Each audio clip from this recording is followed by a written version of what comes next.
Welcome to the Writers Center's virtual craft chat series, where we talk with writers a little bit less about what they wrote and a little bit more about how they wrote it. My name is Zach Powers. I'm the artistic director at the Writers Center, as well as a fiction writer, short story. I publish a story collection and a novel, and that's why I get the honor of talking to Talia Lakshmi Kolluri today about her fabulous, wonderful, I adore this new book, What We Fed to the Manticore, a collection of stories, 9 stories, is it 9? Do I recall that correctly? 9 stories. And just shortly, all told from the perspective of and different animals. So Talia, I just want to thank you so much for joining me today. For those, since none of you know this, Talia and I met in 2015 at the Tin House Summer Writers Workshop. We were in a workshop together.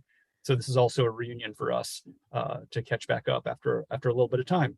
So I was wondering, do you have a copy of your book handy? And would you be able to read a brief excerpt to just introduce everyone to what we'll be talking about?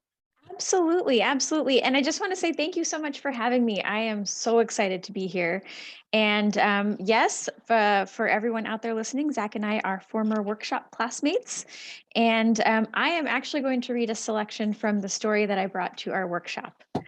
It had a different title when you last saw it, but it is now titled A Level of Tolerance, and it's towards the second part of the book. And for context, this is narrated by a gray wolf. And I'm just going to begin at the beginning, and I'll just read a short selection and stop when it feels right. On the last day of my life, time becomes a thing that bends back on itself in an infinite loop, and the day repeats itself in uncountable variations forever. Sometimes I wonder if I have been dying for years.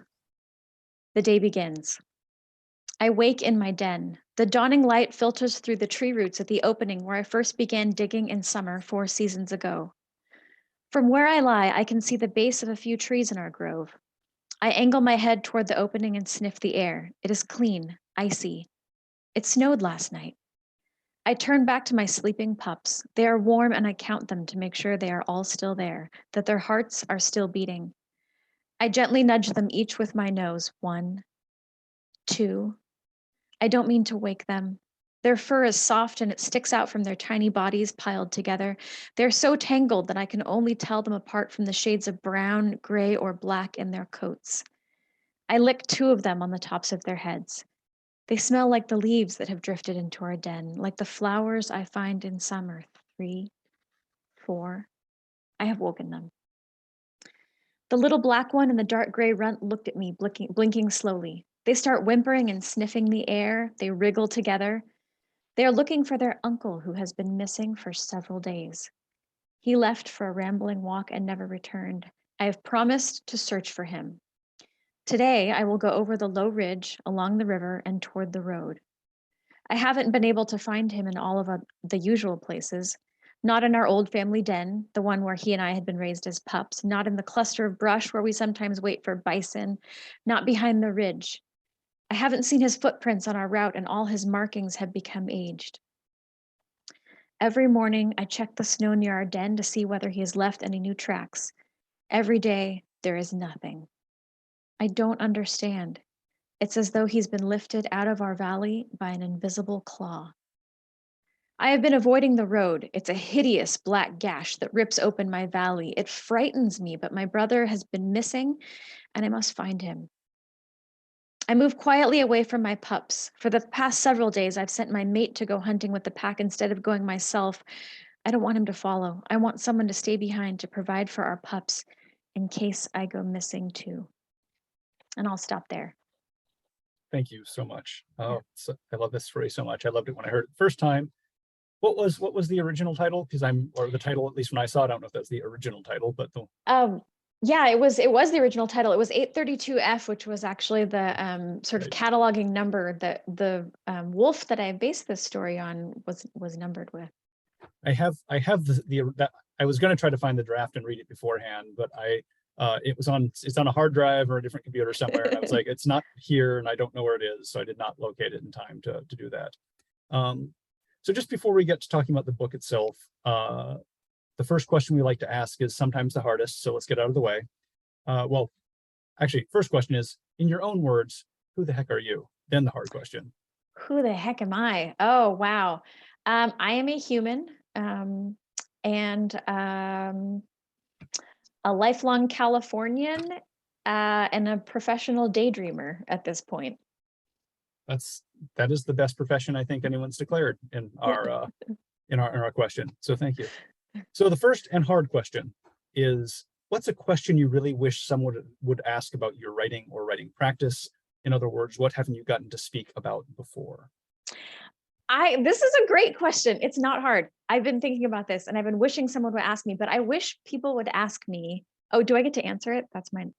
Okay, cool. Please. I'm going to ask myself the question, then answer it. I wish people would ask me how the different climates I write about impact the voice that I use or the way that I write a story, because I realized when writing this collection, it actually has a very huge impact.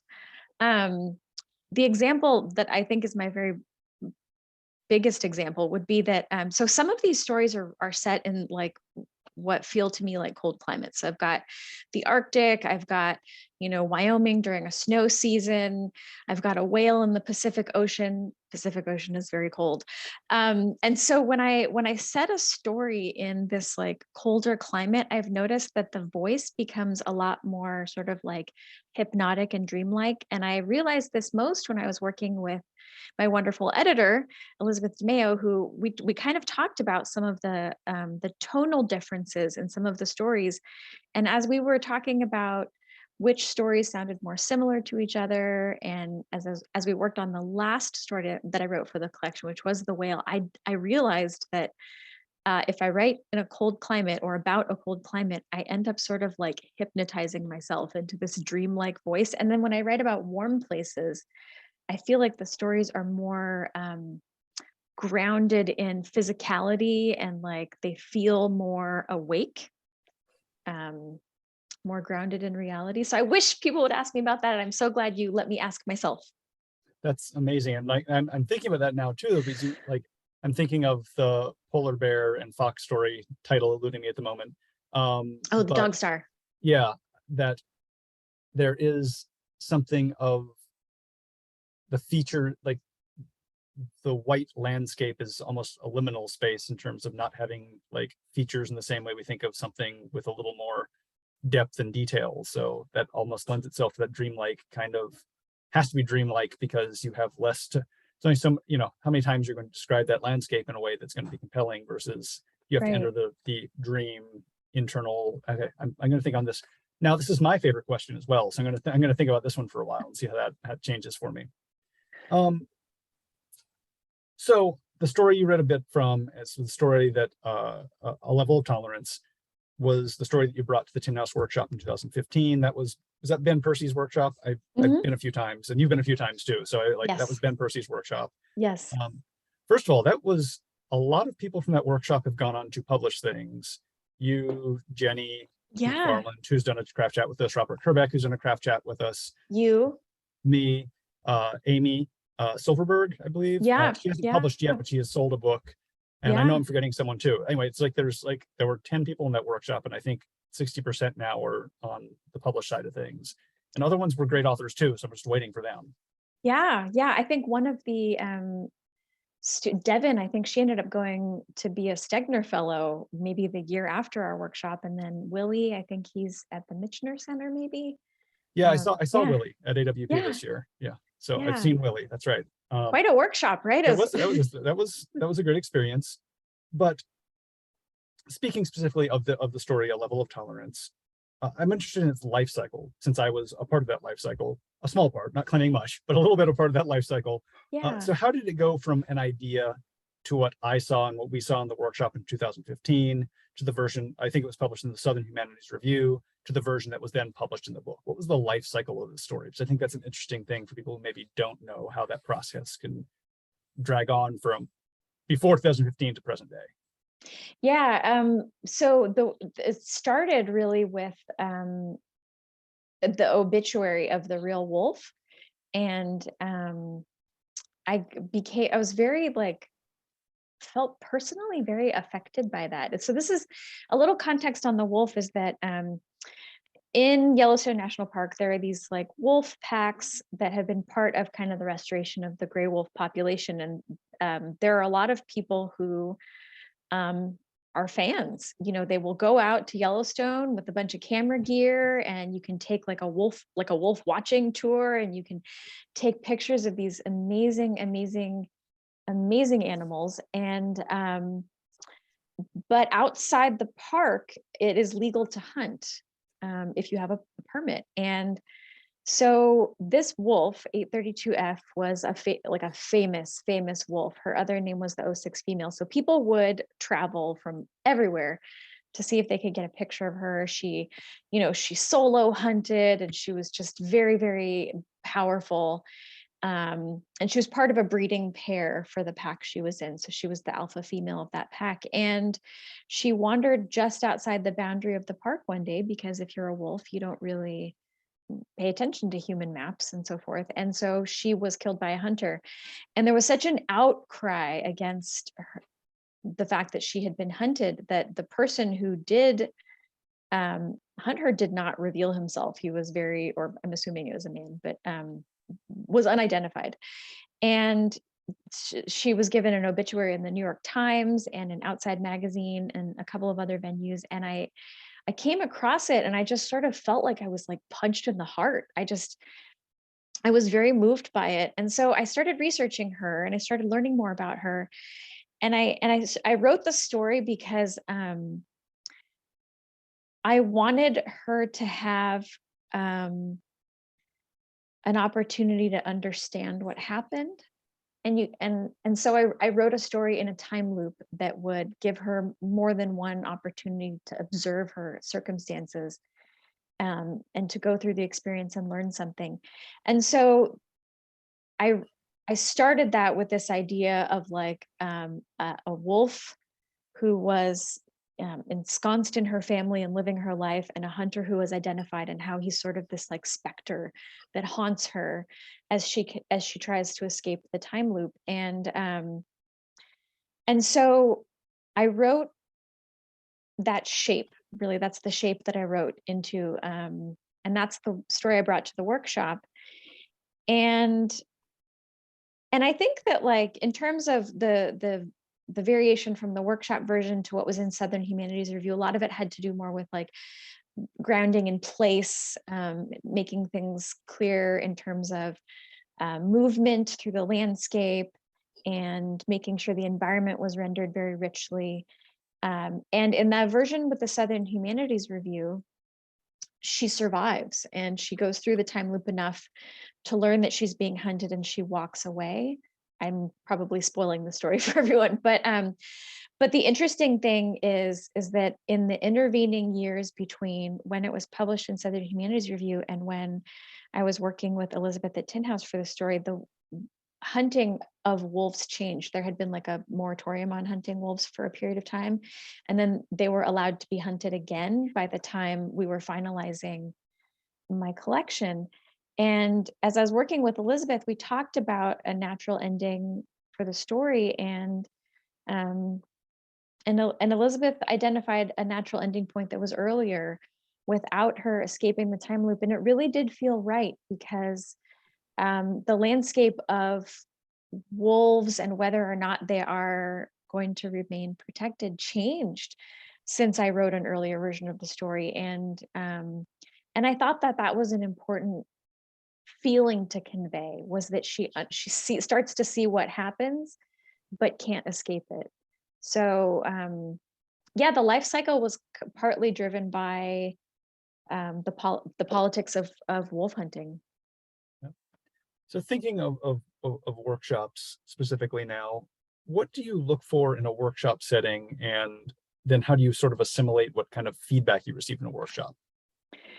Oh gosh, that's such a great question. I love workshop feedback, because I feel like every time I'm writing, I'm just like very much in my own like brain space, and I don't know how the stories look objectively. And so I think workshop feedback and writing partner feedback and editorial feedback is such a great way for me to understand if I've been able to communicate what I was trying to communicate. And sometimes I have this, well, actually often I have a very, very clear cinematic really fully realized like movie in my imagination.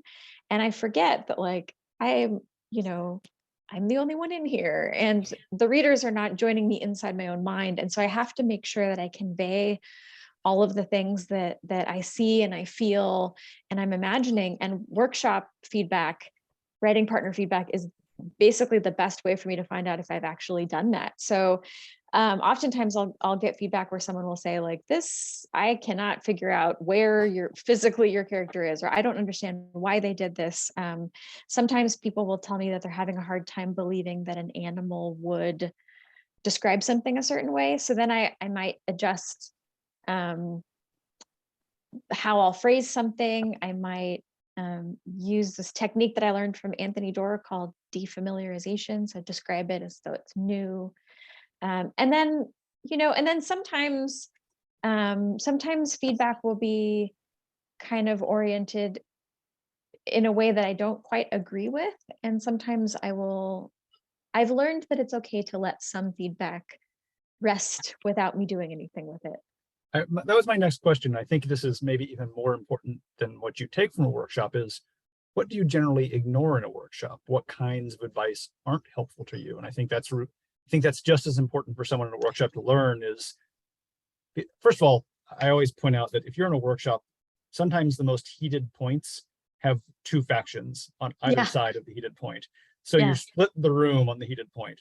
So for you personally, though, what's the thing that falls on the maybe I should just ignore this? This doesn't align with what I value as a writer.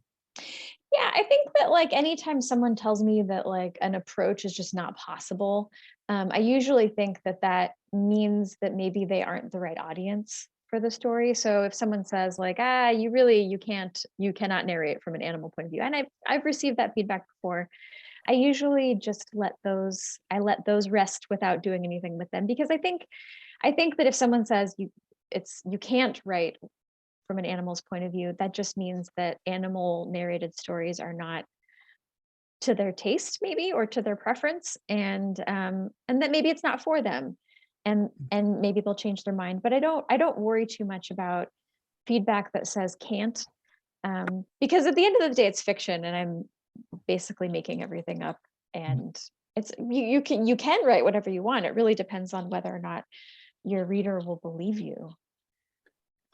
In our workshop, there was someone so my story involved a golem. I loved that story. I remember that, the golem, yeah. But and I'll say it was Sujata really wasn't one of the best writers I've ever experienced. Yeah. But a very realist writer. Yeah, very realist. She just couldn't come to grips with the story. In my head, I wrote a golem. It exists in the story. For her, it had to be an imagining of the narrator. And interesting. And I remember that. And so this is just, there's no criticism in either direction there. This is just an observation that this was someone who was not going to be on board with the weird thing I had done. And every other piece of feedback I can listen to, because her writing is pristine. Her writing is so good. You're still in contact, right? Yeah. I did a panel with her after that fact too. One of the best writers I know. But in this one area, like, I can listen to everything you say except on the reality of what can be real within a story. Because I'm comfortable in a realm where reality explodes and goes weird, versus you are diving more into like I'm sort of expansive versus diving into what is real. So it's always been. I think honestly, for me, fiction is sometimes about suspending reality. And so I feel, especially with animal narrators, like if someone's already willing to accept that the wolf is telling the story, then they'll be a flexible reader, because wolves don't speak English as far as I know, and we're already kind of in the realm of the unreal. So I'm comfortable taking risks, and I think that sometimes if someone just can't buy into it, it means I have not sold them the risk enough that I'm taking. So for example, if they can't buy into the animal narrator, then maybe there's a revision I can make to make the animal narrator more resonant to a reader in that category. And then sometimes you won't catch every reader, and that's okay. Yeah. So, speaking of animal narrators, I have a couple questions that I think are along those lines coming into the chat now. First one was, how did you get into the animal's point of view and stay in it throughout the piece? Oh, research. And also, I played a lot of make-believe as a child, and I was always pretending to be an animal most of the time. I don't want to say always, but like 87 probably percent of the time I was pretending to be an animal. And so like it's an extension of that same sort of sense of play. Um, and part of it is research and understanding animal behavior and the animal environment, like the space that they're living in. And it's really just playing pretend almost. It's just like trying to feel what the animal might feel if you were inside their own mind. And I think that like finding ways to sort of sink into the story to me is really, really helpful. Like I like to find a song or like a couple of songs that um, keep me in that imaginative space as opposed to pulling me out of it.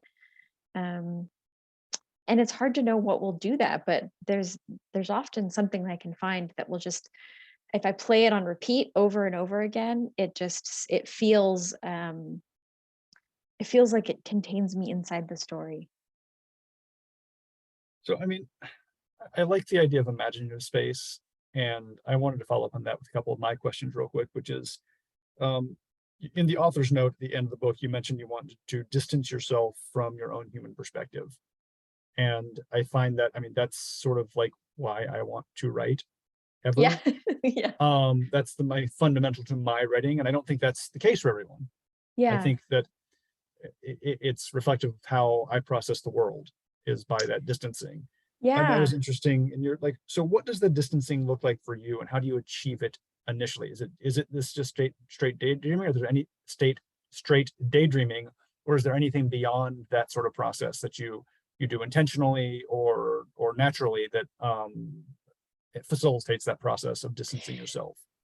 Yeah, this will sound super weird, but I'll describe it anyway. I have a story in there that I wrote from the point of view of a vulture, and I wanted to have the vulture fly from like one continent to Central Asia, and it was like, and they were going to fly over this landscape. So um, I did a lot of like research in terms of looking at aerial photographs and like plane footage of this area they were going to fly over and maps, and so I had like a picture of it in my mind, and then I found a song that was instrumental and felt like it evoked flying to me, and then I closed my eyes and I pretended to fly. I mean, that sounds super weird to do, but I thought about like what do a bird's wings do when they fly? What does that feel like? How do they move their body? I watched footage of birds like gliding and flapping their wings, and then I mimicked it. I stood in my writing room and I mimicked that physicality with this song playing, and I imagined this landscape, and that exercise helped take me out of myself, and it helped take me out of the way that I live as a human in this technologically infused world, and sort of like telescope into something else. So exercises like that, I think, are helpful to me in stepping outside of my own life. Yeah. Yeah. So a couple of quick questions on this still before I move on back to the chat for another question is, so what does it let you see that you couldn't from a human perspective?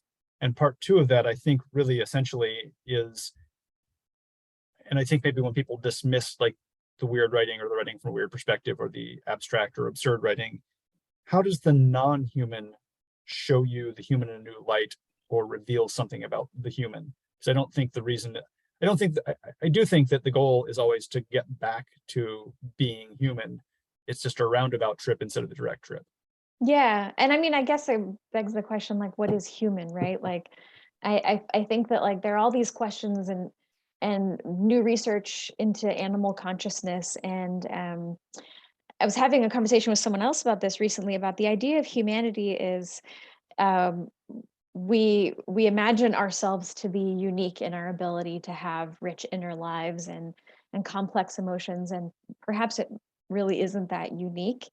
And I actually saw in the chat someone mentioned Ed Young's An Immense World, which I have, and I am working my way through because it's a wonderful book. And he talks about this idea of an umwelt, which is like the slice of perception that a living thing has. Humans have an umwelt, and fleas have one, and bats have one, and all of these things together create a picture of a whole in terms of the world as a whole. And so I think that stepping outside of my own personal perceptions into an imagined animal perception, it does two things for me. One, it actually makes me feel less lonely, because it makes me feel like no matter where I am, no matter what I am doing, if there is another living thing in the physical space with me, I am never alone. So that could be a plant, it could be a hummingbird, it could be another person. If there is something alive, then like I am there with, I'm in like a rich space. And I think that that being able to perceive and value all of the things that we're sharing our living space with is like the way of being human that I want to strive for.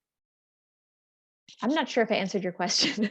I mean, I like the answer. So yeah, no, I think that was I I was sitting there thinking about it. No, absolutely. I think that's exactly the answer. As you're, yeah, I am with that entirely.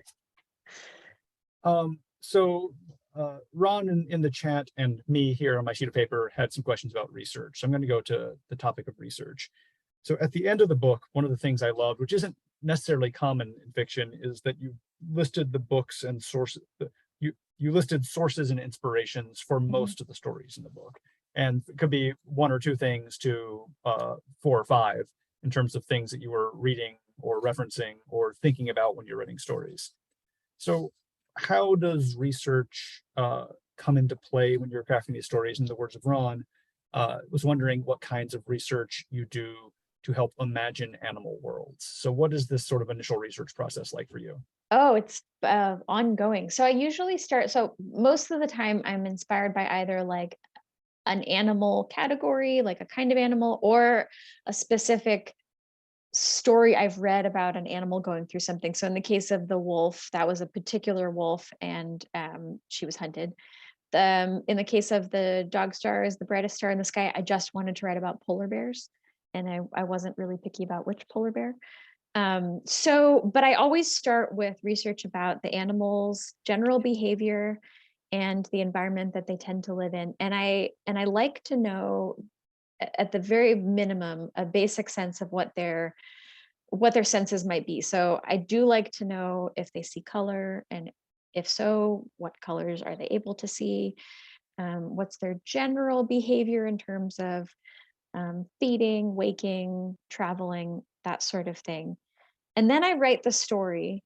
And then in the revision process, I go back and I refine all my research, but it usually is a combination of um, science journalism for lay people, which I am a huge fan of. I just love, my favorite category of nonfiction would be science stuff for non-scientists. And then I watch a lot of documentaries, and I was not able to travel to all the places that I wrote about. So I traveled in my imagination, so to speak, but I do a lot of documentaries. I try to get a sense of like the soundscape. So when I wrote about the whale, I listened to a lot of underwater recordings in the Pacific Ocean, mostly of container ships. You'd be surprised at how many there are out there.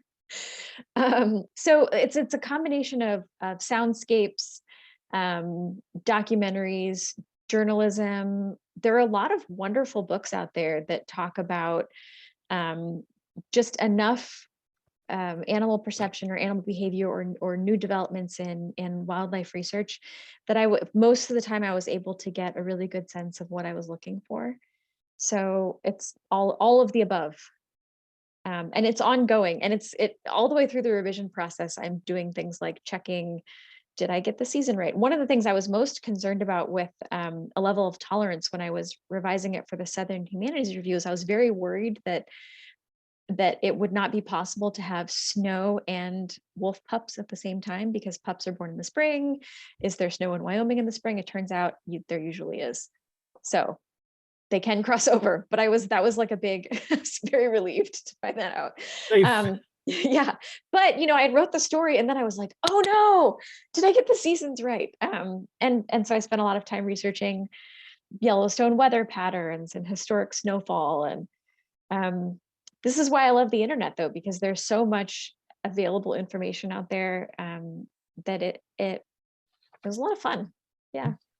A quick question from the chat, which I like, is, do you have any favorite journals or sources for science for the layperson? Oh yeah, I have so many good ones. One of my favorites though is it's called Hakai magazine. It's Hakai, and they do a lot of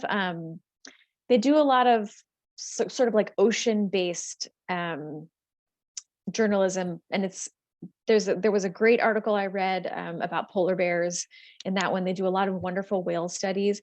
And I do actually like a lot of the stuff I found in the Atlantic. I'm a big reader of Ed Young. He's wonderful. And there were a handful of Atlantic articles that I relied on that I loved a lot. Orion is spectacular. If you like science and nature writing, I cannot recommend Orion highly enough. Nature magazine is wonderful.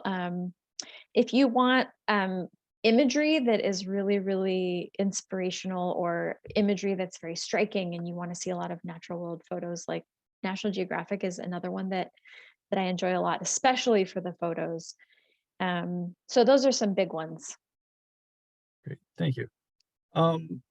So one question that's important for me when dealing with research-based writing is, how do you include facts without having the story turn into the case of things where you're drawing from natural science writing? How do you keep it from turning into like a science report?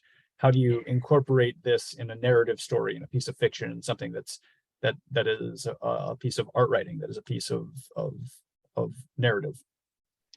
Yeah, that's actually really hard, because there are it's sort of like a fun facts thing. So the more you learn about an animal, the more you're like, I would like to tell you everything I know about them. But most of the time it means that I don't directly convey most of what I've learned, but I use it to shape how the character would behave or how they might perceive something.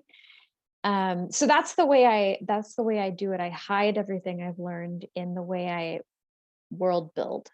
So yeah, there's a lot of great stuff that I learned that did not make it into this collection at all. Do you get, I mean, okay, have you gotten to talk about any of it on book tour and in book events? Like, did you save it up and get to share it now in these moments? I did. I did get to share a really cool one yesterday. I did an Instagram live that was really fun, and I got to share a fact that I had not had an opportunity to use, and I hope someday I will, but I can share it here too, because it's very, very good. Which is that when songbirds are babies and they are learning how to sing, they sing duets with their parents. And I think that's so cute. That's adorable. It is. I wish that was the last question, but we have to keep going. So that would be a great place to, again, on the baby bird duets, we're done for the, no. So from the Writer Center's program coordinator, we have a question I really enjoy. What's an animal perspective that you haven't written from yet, but want to? Oh my gosh. So octopus and jellyfish. Oh, nice. I don't even know. I don't know where to begin with that, but I think that would be the most interesting. There's a book that's coming out in, I think, December, called How Far the Light Reaches by Sabrina Imbler. And they wrote this, it's a collection of essays where they talk about partly their like personal life, but also partly deep sea creatures, including like, worm colonies and all kinds of really interesting stuff. So I'm very much looking forward to that. And I'm sure it will be a great resource as time goes on. But yeah, octopus and jellyfish for sure. Yeah. Or shark. Yeah. I'm like, maybe could you do like an all like weird sea creature sequel to the story collection sequel I to think this. that would be really fun. Yeah. There's a lot of stuff in the ocean. There is, and they're weird. They're all weird. There's not a They're all normal weird. thing in the ocean. This is accurate. Yeah. Yeah.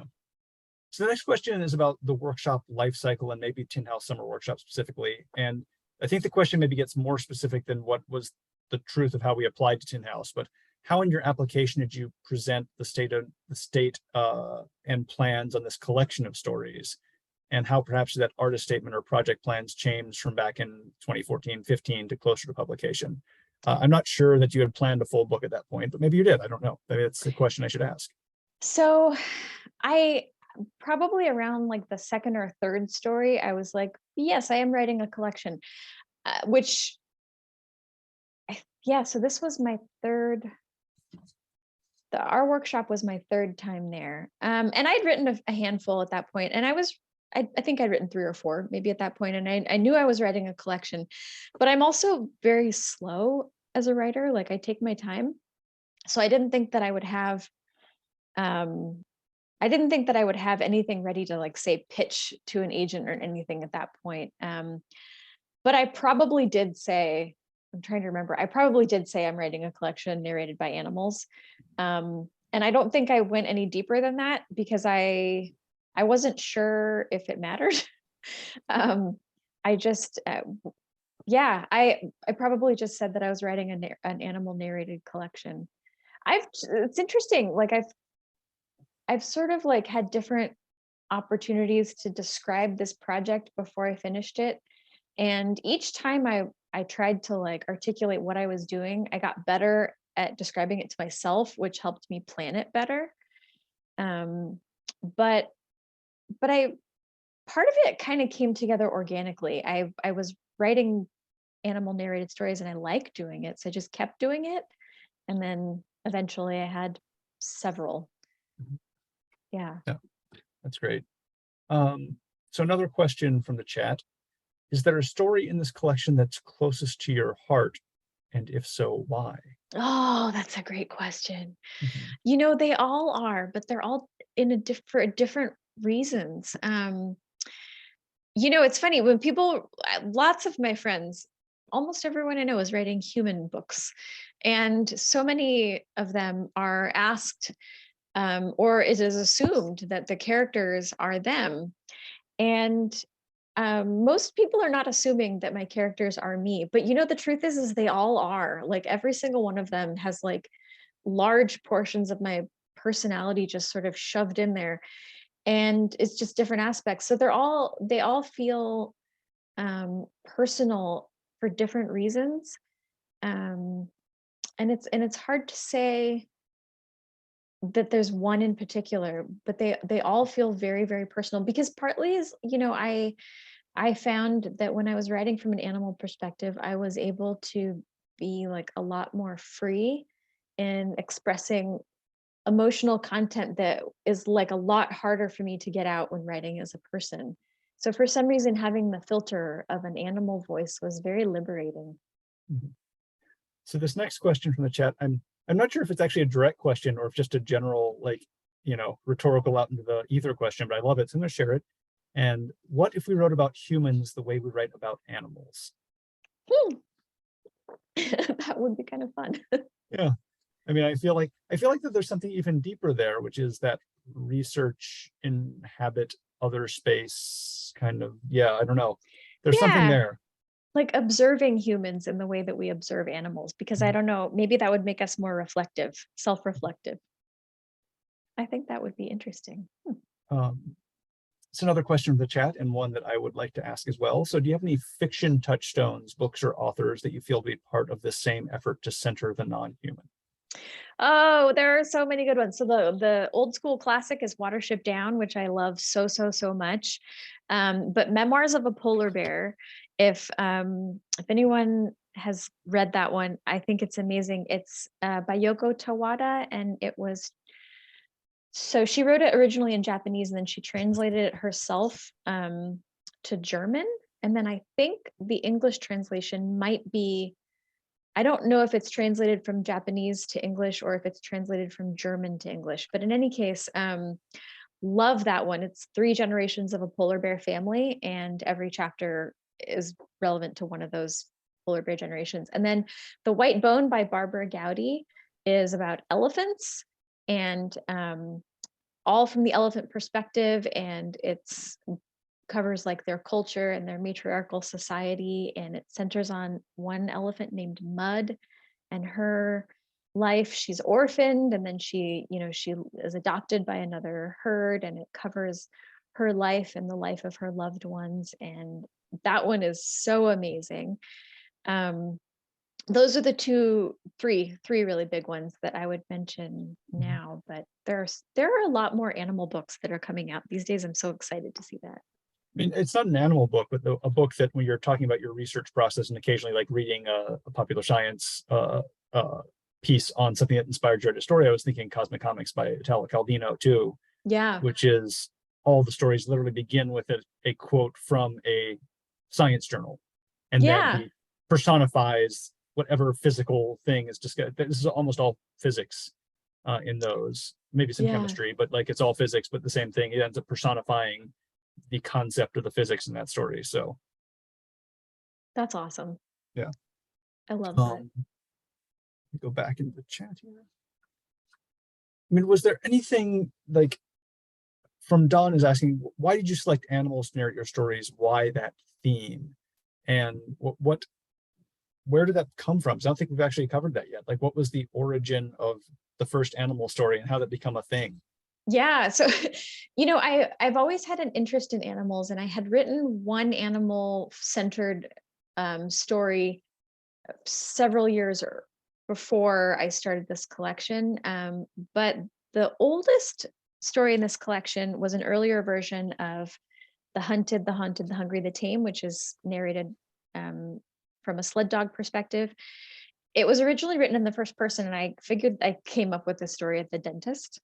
And I'm sort of surprised I didn't really think of writing this way earlier, but I was at my dentist and I was getting a crown put on. I don't know if anyone's had a crown put on, but it's a very painful experience. So I told my dentist, please numb me to my eyeballs. I would like it to feel weird when I blink. And he said, well, it's going to take a while for that to kick in. So here's a magazine. And he gave me a National Geographic issue, and it had this story in it called The Cold Patrol, which was like, it was about this elite Danish Royal Navy like outfit. It's called the Serious Sledge Patrol, and it's these two men and a bunch of sled dogs, and they patrol Northeast Greenland National Park. It's like a coastal national park, and under Danish control. And it's this very like sort of brutal but beautiful landscape. And the whole story was about these two men and their experience, on their patrol. And it had all these amazing photos of like the dogs and all this stuff, but there was not a lot about what the dog's life was like, because it was about the people. And I read that story, and I saw these dogs, and I saw this environment, and I just wondered what they thought about it. And there was no way for me to know except to imagine it for myself. So I wrote a story to answer that question for myself. And then I thought, wow, this feels right. I should definitely write like this all the time. So I'm going to try another one. So I wrote a story narrated by a tiger, and it was when I realized I felt like this, it felt satisfying to try to answer that question for myself. And I loved it, and I felt just sort of like compelled to do it over and over again. But it really began with that article that really just, created a question that I couldn't shake off. Great. Back to the chat. When writing first person point of view as an animal, how deep into the animal's sensibilities do you find yourself going? And that's the question I might add too. Like, I feel like there's a balance between something human and something animal. And how do you strike that balance to, because like too animal and maybe it wouldn't be a story, too human and it wouldn't be an animal. Yeah, I feel like I have to discard some things that like would be very, very like animalistic behavior. Like, for example, I have a pet cat, and she, stares into space a lot of the time. And like, that's what cats do. Like, if I were to write a story narrated by a cat, I don't know that I would spend a lot of time on, staring into space, or like, some of the more mundane cat behaviors. So what I try to do is I try not to sink too deeply into like the mechanics of being the animal, and I try to like take instead the emotion of like the emotional texture of what their life might be. And I think that it's always like there's always a bit of a balance between being as true as you can to being an animal narrator, and then also like losing your audience because it gets too weird. I've had sometimes where writing partners will say, well, I don't think this animal would know what this other thing is, and so they wouldn't describe it that way. But you can't, well, it's not that you can't, but I found it to be challenging to write a story where every single thing was so unfamiliar that I had to describe it as though it was new, because then there was no story there. It was me just consistently describing everything. So I decided that I have to kind of pick and choose and like assume that readers will trust me and follow along if some things maybe sound a little bit too human for them to be real, but it's real enough for them to feel that an animal's still narrating. Sometimes it's just an intuitive sense, like, does this feel right? Does it sound right?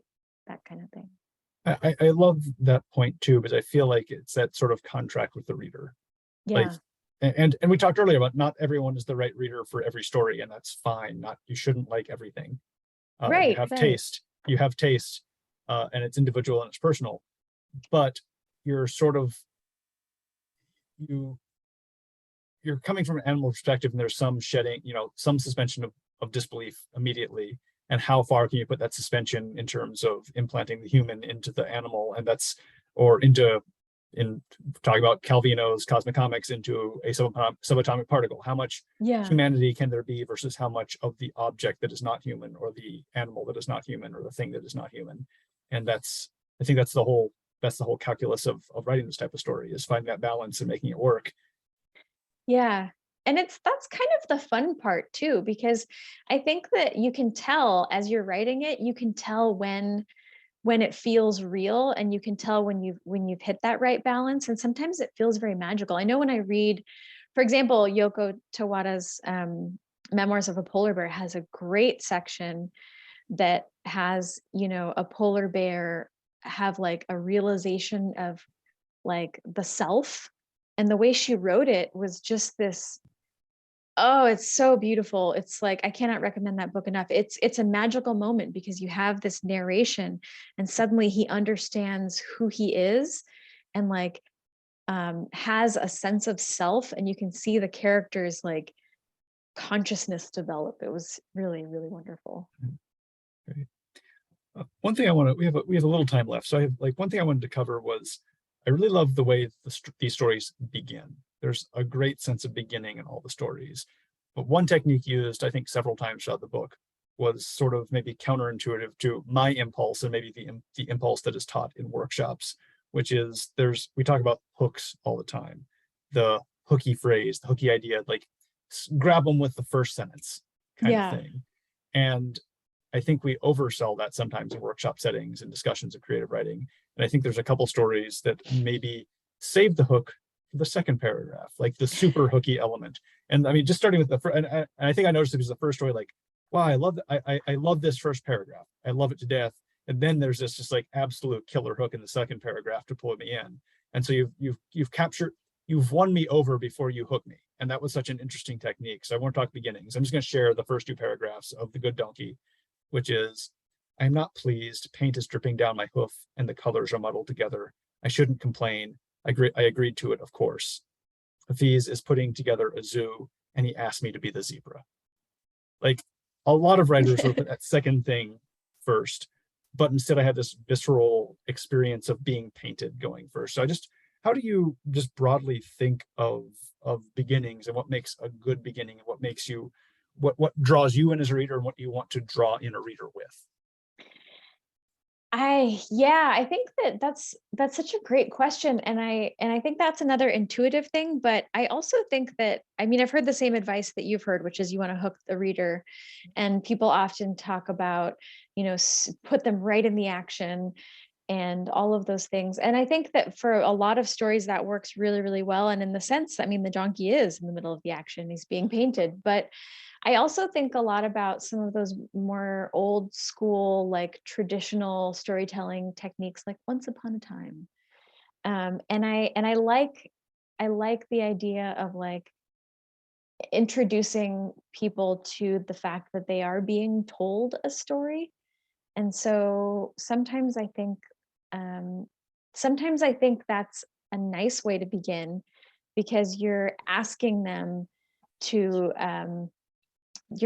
them to buy into the magic instead of just throwing them in. But I mean, sometimes I do just sort of start with like in the middle of the action. But I also feel sometimes like if you're asking a reader to, well, if the story is going to ask the reader to suspend their disbelief enough to like, read an entire piece narrated from a vulture or a whale or what have you, like, I think I like the idea of inviting them into the story, like, come in, we're going to tell you a story now, so that they can choose to step in. And then it's maybe easier to believe everything. I mean, I almost think that I did a disservice to that question, that I still think it's a hook. I think it's just a different understanding of hook Yeah. than what we, what people point to, look at this, this story has such a great hook, like that's not, I mean, I grew up watching Mr. Rogers and he started every show changing into a different sweater. So I mean, there's Right. got to He's be inviting something. you in. Yeah, he's inviting you in. Yeah, there's got Yeah. to be something of that quality that is just as compelling as the super compelling premise told cleverly in a single sentence or two. Yeah. So I also think I often write short sentences, and I think some of those stories that are very like that have this really hooky beginning, there's a lot of like sort of like intricacy to those beginnings that isn't necessarily the way that I write naturally, but I like to read them when other people do it. I do like that. mhm. One quick question I wanted to get to before we wrap up for the evening is a couple of the stories too mess with time. And that's, first of all, interesting because you already have an unusual aspect in that you're narrating from the perspective of animals. But you have, I just read the excerpt from The Good Donkey, and The Good Donkey has a time thing. And then a level of tolerance, the story you read from the beginning, is told in the Groundhog Day time loop kind of scenario where we're coming back to the same thing and resetting and resetting. What made you, what was the, and I'll say too that the Good Donkey has almost a sort of Vonnegut's bomb sequence. I didn't know if that was an intentional reference there for you, because I was thinking in Slaughterhouse-Five there's the backwards bombing. And Oh, I forgot about that. Oh, wow. okay, yeah, so I didn't know. Okay, so but it's, I had not remembered until I recently read Slaughterhouse-Five, because we did one of these chats with the guy who did the graphic novel of Oh, Slaughterhouse-Five, so I wow. had Okay, reread both. cool. Um, but what made you like want to do these? You mentioned already, I think, with the level of tolerance what the influence was, but what is upsetting time do that gives you a little bit of play that maybe just straight linear time doesn't? I think I like the sense of disorientation it creates, particularly with the Good Donkey. The in the bombing scene, he's like, I mean, that's disorienting, and he's confused, and their whole life has been just shattered, but repeatedly.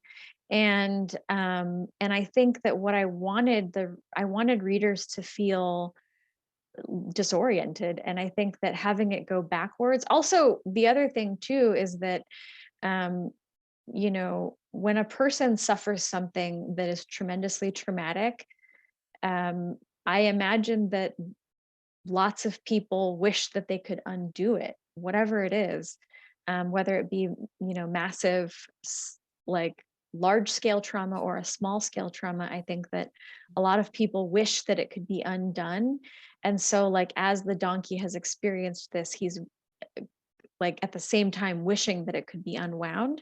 So I wanted that feeling to sort of be very, very obvious, both the disorientation and the desire that it go backwards and not happen. Great. So I think that I think time is very useful in, or playing with time is very, very useful in showing emotions that you may not be able to directly write. Great. One quick question from the chat. What are you working on now?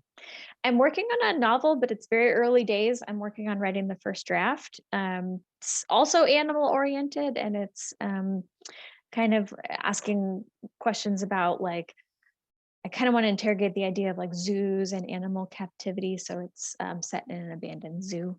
So far, we'll see. We'll see if it's the We'll same see. a few years from now. I don't know. All right. Well, the final question we like to ask, what is one piece of advice you give to a writer just starting out? I have two pieces of advice, actually. I'm going to break the rules and do two. Cheating. I'm going to cheat. Piece of advice one, if possible, find a job that has good medical and dental insurance, because it is very helpful to have access to healthcare. When you have to get a crown and read a magazine When you article have that to, describes the when you story. need to, what if you need to go to the dentist? So that's part one. Part two is, I would say, write without worrying what anyone will think about it. Write as though you're just writing for yourself, and that you don't care what anyone will think. And really take that to heart, because that will help you get out everything you have to say, and then you can revise later. But just, yeah, write for just you. That is wonderful advice. And Talia, I just want to thank you again for joining us. Everyone, if you haven't gotten a copy already or asked your library to get you one, please get a copy of What We Fed to the Manticore by Talia Lakshmi Kolluri. It is absolutely rewarding. We're just talking about The Good Donkey. That story is amazing and should be anthologized and taught in workshops for like centuries to come. So, among other stories there too. So thank you all so much for coming out this evening. Talia, thank you so much. It's good to catch up with you and talk Thank writing you so again. much. It was And wonderful. Thank you for having me, and thank you everyone for joining. Zach, it was awesome to catch up with you again.